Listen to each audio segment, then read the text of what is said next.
Well, greetings. My name is Robin Richards, and today I want to share something that's really personal and happening in real time around holistic health.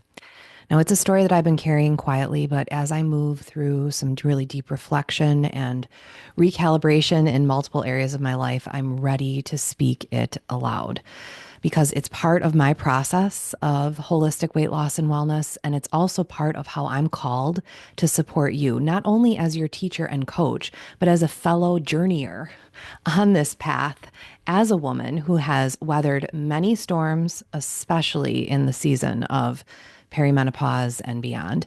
And I want you to see the light that can exist within the struggle of the storm, the calm that you can cultivate amidst chaos. So, this is the beginning of a new series, and it's one that explores the science and the soul of skin cancer, trauma, and healing, and how it all connects with holistic health and personalizing plans and practices to bring balance to the body. So here we go.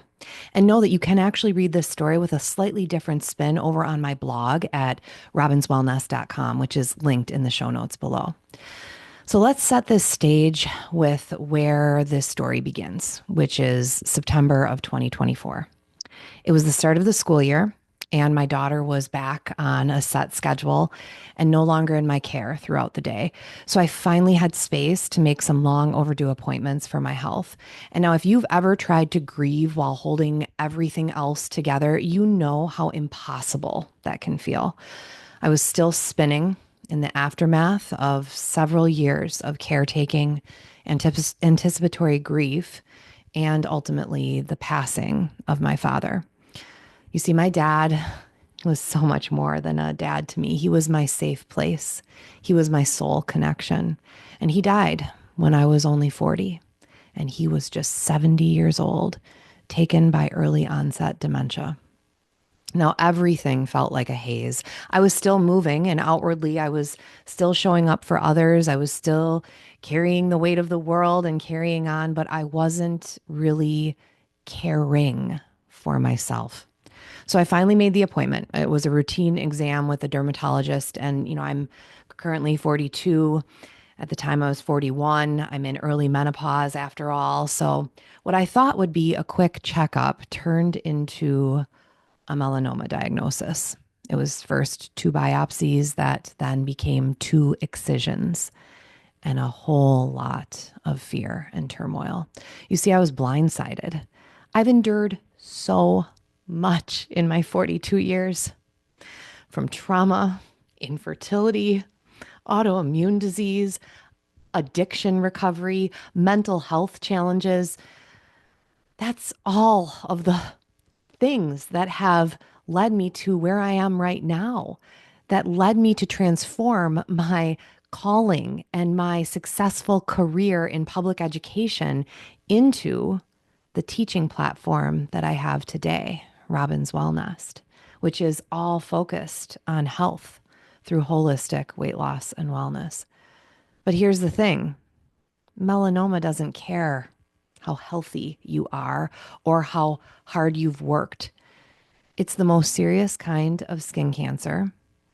It is aggressive, but it's also very manageable. It's likely genetic, but I never had it on my radar. You see, my mother died when she was just 33 years old. I was in kindergarten.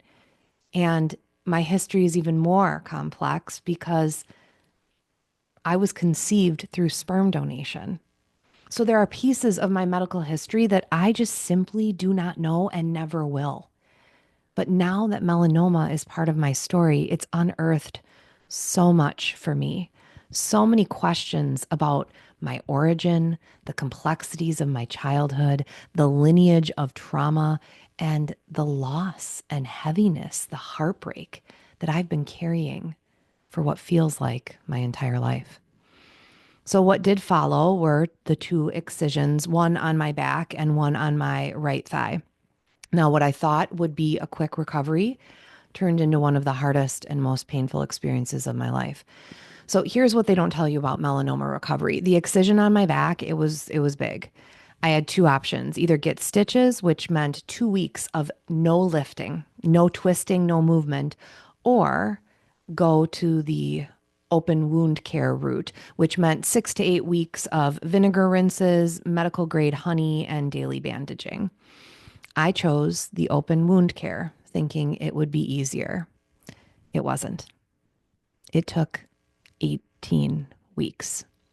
For 18 weeks, my incredible partner and husband dressed an open wound that I could not reach or care for myself. And it was right in the center of my back. It was raw, it was painful, and honestly, it just wouldn't heal. The edges of my skin overgrew and healed too quickly, which actually slowed the healing because the wound had to heal from the inside out. So there was never an infection. There were no signs of infection. It was just that nothing was progressing. So eventually I broke down physically, emotionally, and I picked up the phone, called the doctor, sent the photos, and they brought me in for a second procedure on that same spot, the open wound on my back. While I was going through all of that, I was also recovering from the excision on my thigh. But that one I did have stitched. It was still hard, but it healed more predictably. The whole thing took such a toll, not just physically, but emotionally. I was in constant pain and discomfort. Showering was awful. Changing clothes was exhausting. Sleep was interrupted. I felt like I was trapped in a body that was trying to protect me. I knew that deep down, but also it felt like punishment. And I kept wondering how much of this is just physical and how much of this is my body finally processing the grief, the stress, the trauma that I've been carrying for decades. You see, I don't think that we talk about this enough. Grief, stress, trauma, they live in the body. Now, we all know that stress impacts us physically, but do we really understand how deeply trauma, grief, and emotional turmoil embed themselves into our bodies? Now, there's books like The Body Keeps the Score and Molecules of Emotion, which back this up with science. They show how trauma literally rewires our nervous system and impacts every part of us. But you don't need a research study to know this when you're living it. I've lived it. I've taught mind, body, spirit healing for years. I help women reclaim wellness from the inside out. But when I was walking through this melanoma diagnosis and recovery, it felt like not only my body, but my whole world was falling apart. New symptoms kept popping up, like eczema on the back of my neck, warts on my hands, immune flares. My nervous system was completely fried. And it was like my body was finally saying, Robin, you've been holding it together for everyone else. So now it's time to feel it. And I did. I didn't bypass it. I didn't biohack it. I felt it. I'm still feeling it fully, even when it hurts. Now, I'm under long-term care. I've had more biopsies with 6-month check-ins.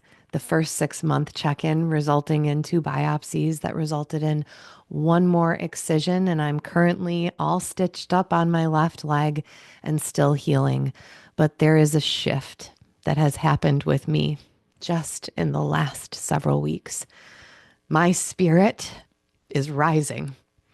I am rooting into hope, practicing hope, cultivating hope while anchoring into faith. And I'm sharing this because I know that I am not alone. If you've ever delayed your own care while caring for others, if you've ever felt like your body was betraying you for any reason, even while you were doing everything right, I see you. I see you. This is the first in a series where I'm going to be talking about the real healing journey, the holistic healing journey, the one that begins when we stop pretending that we're okay and start tending to what actually hurts, getting to the root, because healing is not linear, but it is possible, and you are worthy of healing and health. We can reclaim peace. We can balance our bodies. We can create calm in the midst of chaos. And I'm here because we can walk this path together. I'm going to share what I've learned, what I'm still learning, and what's helping me move forward with intention. So if this resonates with you, please let me know. Tell me what it is that you want to hear. Comment, reach out. You're not alone. We're better together. Until next time, my dear, dear friend, namaste.